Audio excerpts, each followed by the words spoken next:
Welcome back. In this video, I'm going to tell you top 5 plugins to save your time. So in previous video, we learned about how to install plugin, uninstall plugin, and how to use them. So you already know how to access plugin. Right click on your frame, go to plugins, and you can see the installed plugins over here. One of my favorite plugin is Photos. I use a lot. Few days ago, one of my friends recommended this Unsplash plugin. It is also great. It is kind of photos. The interface is kind of same. We get all the categories like technology, colorful, abstract, and all that. In this editorial, we get lots of photos, presets, and if you want to search any specific photo, you can search over here.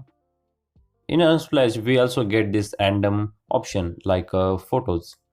Let's say, you are making a field, Instagram field, and in that you have to add multiple photos.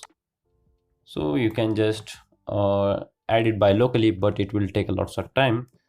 So you can select them all this rectangle, and just click on the insert random, and it automatically gonna add all these photos in these shapes. So you can see the 3 photos is added in our shape like this ones. Let's talk about next plugin, that is Blush. Let's say your client wants to add illustration in his project, so you can use this plugin called Blush, and from Blush you can see we get lots of illustration. We also get to know about creators and what kind of illustration we have. I like this illustration called Open Doodles.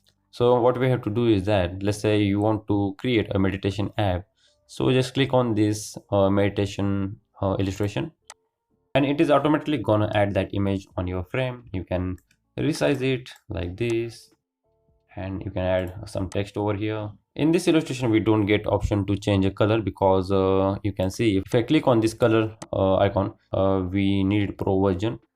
So it totally depends on you. If you want to buy a pro version, you can buy it, but there are other illustration, they are totally free, and you can also change the color of it. I think this one, power moves. Let's delete this one, and let's say I have an image of this girl. You can see we get options like skin color. You can change the skin color from here. You can choose eyedropper to choose a different color. You can also change the clothes over here, like lowers, upper, head, face, and all that. It is kind of like Bitmoji. In Snapchat, we get lots of option to change our clothes, face, the shape of face, and all that. So let's say we want to change this color lower into like a this flowery shots. If I click on this, you can see the clothes are changed now. You can also change the upper clothes also like this one. So that's how you can use Blush.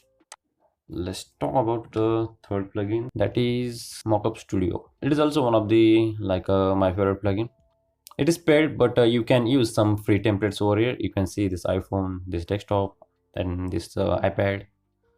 Let's choose this frame instead of frame, and just click on this mockup, and you can see our interface is on this screen like this one.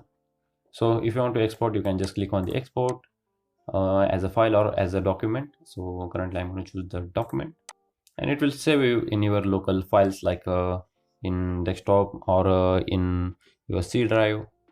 You can save it wherever you want. So you can see the mockup is stored in my local file in the download folder, so I can open it from that folder. So the mockup is kind of look like this. You can share it with your friends or your colleagues, so they will know how your app looks like. The last plugin is I use a lot, that is called Wireframe. So in this plugin, you will get lots of options like if you are making a website, you can choose wireframe for web, or if you are making an app, you can choose mobile wireframe. Or we can get lots of options over here like different kits like 360-degree wireframe kit for web and mobile. If I click on this 360-degree wireframe kit for mobile, I will get like different options over here. Let's say I want to use this one.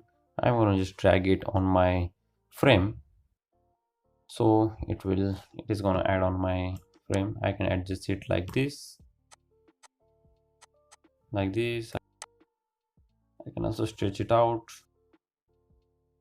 Before this plugin, what I used to do is that I used to create all the elements for wireframe manually by using shapes, and after making that shape, I used to group them and create into components. I use those components into wireframe. But by using this plugin, we can save a lot of time. Like let's say I want to build a music player app, so I can just search over here, or I can just like scroll through this window, and you can see the music player wireframe element. I can just place it over here, and we can add like this one, and let's adjust it a little bit. So you can see within a minute we created a wireframe for our music player app. So this image is kind of black. Let's make it white or black, because in wireframe we use only basic colors like these ones. So this is the wireframe for our music app player. By using this, you can save a lots of time. I think I forgot to tell about the plugin called feather icons. In our all the projects, I use this icon pack, but in different way. I used to go into asset, into team library, and from team library I used to toggle these feather icons, and from that I use icons. But by using this plugin, I can just click on, let's say I want to use this cast button on my app. I can just click on it and then adjust some dimension over here. Like let's say I want to adjust over here. With this plugin, you can save a lots of time. You can see over here. So those are top 5 plugin to use in your project to save a lot of time. So that's it for today's video, and I will see you guys in the next one.